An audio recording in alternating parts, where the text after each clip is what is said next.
दोस्तों, आज हम इस कहानी से जानेंगे कि प्रसिद्ध भारतीय चित्रकार यामिनी राय अपनी कला की पहचान बनाकर किस प्रकार से महान चित्रकार बने। दोस्तों, भारतीय चित्रकला के इतिहास में यामिनी राय का नाम एक ऐसे कलाकार के रूप में लिया जाता है जिन्होंने अपनी कला को अपनी मिट्टी और अपनी संस्कृति से जोड़ा।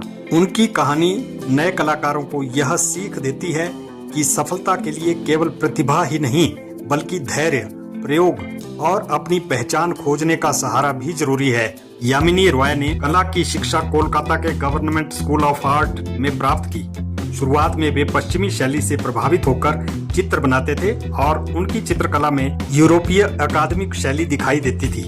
वे चित्र बनाकर बेचते भी थे और इसी से अपनी आजीविका चलाने की कोशिश करते थे।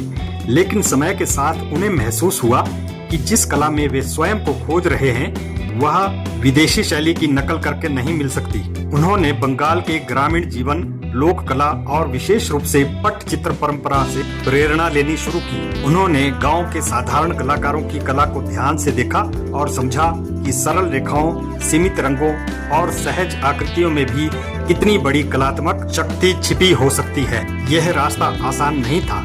उस समय आधुनिक और पश्चिमी शैली की चित्रकला को अधिक प्रतिष्ठा मिलती थी। अपनी पुरानी शैली छोड़कर लोक कला की ओर जाना एक बड़ा जोखिम था, लेकिन यामिनी राय ने आलोचना या आर्थिक कठिनाइयों से घबराकर अपनी खोज नहीं छोड़ी। उन्होंने धीरे धीरे अपनी ऐसी शैली विकसित की जिसमें मोटी और स्पष्ट रेखाएं, सपाट रंग, लोक जीवन के पात्र, ग्रामीण भावनाएं और भारतीय संस्कृति दिखाई देने लगी। कृष्ण, रामायण के पात्र, माँ और बच्चे, ग्रामीण स्त्रियां तथा लोक जीवन उनके चित्रों के प्रमुख विषय बने। कहा जाता है कि उन्होंने अपने चित्रों को केवल अमीर लोगों तक सीमित नहीं रखना चाहा। वे चाहते थे कि सामान्य लोग भी कला को अपने घरों तक ले जा सके। इसलिए उन्होंने अपेक्षाकृत सरल माध्यम और शैली अपनाई तथा चित्रों को अधिक लोगों तक पहुंचाने का प्रयास किया। उनका जीवन नए कलाकारों के लिए एक महत्वपूर्ण संदेश देता है। कलाकार बनने का अर्थ केवल दूसरों की प्रशंसा पाना नहीं बल्कि अपनी आवाज और अपनी पहचान खोजना है।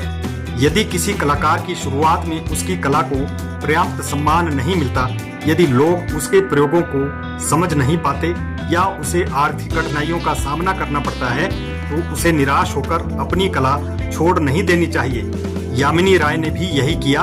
उन्होंने अपनी दिशा बदली, प्रयोग किए और अंततः ऐसी शैली बनाई जो उनकी अपनी पहचान बन गई। दोस्तों, कहानी पसंद आई तो इसे लाइक करें, शेयर करें और मेरे इस चैनल को सब्सक्राइब करें। Thank you.